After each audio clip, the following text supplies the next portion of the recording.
আমাদের নামাজ, আমাদের রোজা, আমাদের ইবাদত এগুলোকে মিজানের পাল্লায় উঠালে কোনো ওজনই হবে না।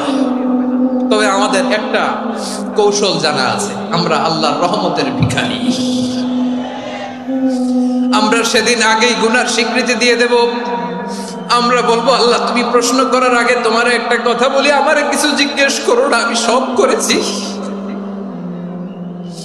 এমন কোন পাপ নাই যে পাপ আমারে দিয়ে হয় নাই।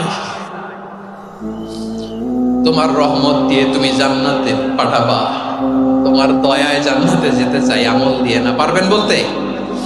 কিয়ামতের দিন আমরা বলবো, আল্লাহ আমার আমল দিয়ে জান্নাত চাই না, আমি তোমার দয়া দিয়ে জান্নাত চাই। তোমার দয়া ছাড়া আমার কোনো উপায় নাই।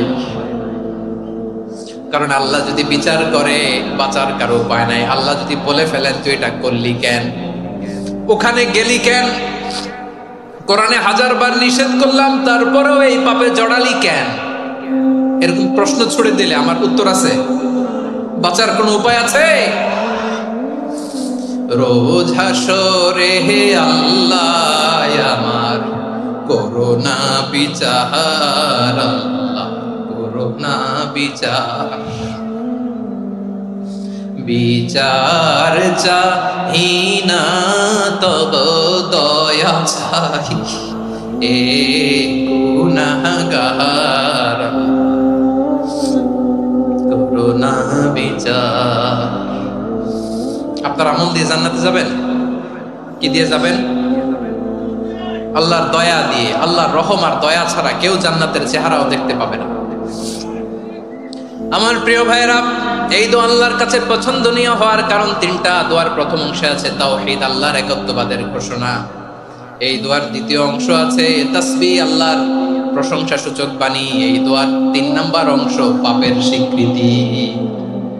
তাহলে আমরা সবাই গুনাহগার। আমরা আল্লাহর কাছে পাপের স্বীকৃতি দিয়ে বলবো, ও আল্লাহ ইন্নী কুনতু মিনাজ জালিমিন, আমরা জুলুম করেছি, পাপ করেছি, অন্যায় করেছি, আল্লাহ বুঝতে পারি নাই, শয়তানের ওয়াসওয়াসায় পড়ে, বন্ধুর পাল্লায় পড়ে, নফসের খায়েশ মিটাতে যে আল্লাহ করে ফেলেছি।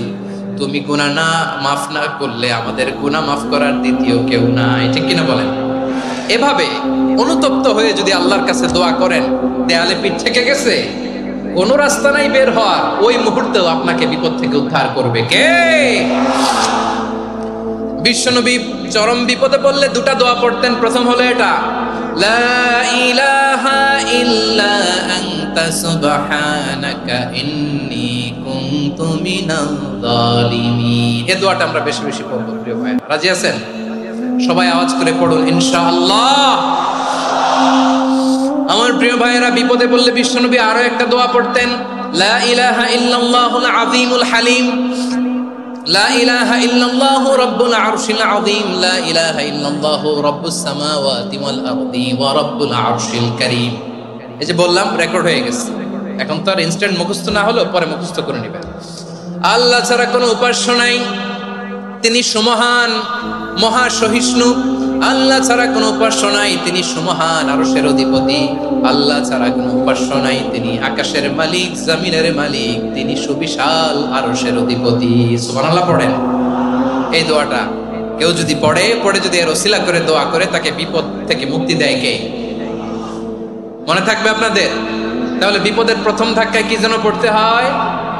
ইন্না লিল্লাহ। তারপরে কি বলে আল্লাহর কাছে নিজেকে সঁপে দিতে হয়? দেয়ালে পিঠ থেকে গেলে লা ইলাহা ইল্লা আনতা সুবহানাকা ইন্নী কুনতু মিনাজ জালিমিন। 2 নাম্বার হচ্ছে লা ইলাহা ইল্লাল্লাহুল আযীমুল হালিম, লা ইলাহা ইল্লাল্লাহু রাব্বুল আরশিল আযীম, লা ইলাহা ইল্লাল্লাহু রাব্বুস সামাওয়াতি ওয়াল আরদি ওয়া রাব্বুল আরশিল কারীম। মনে থাকবে? ইনশাআল্লাহ বলেন সবাই, আওয়াজ করে সবাই ইনশাআল্লাহ।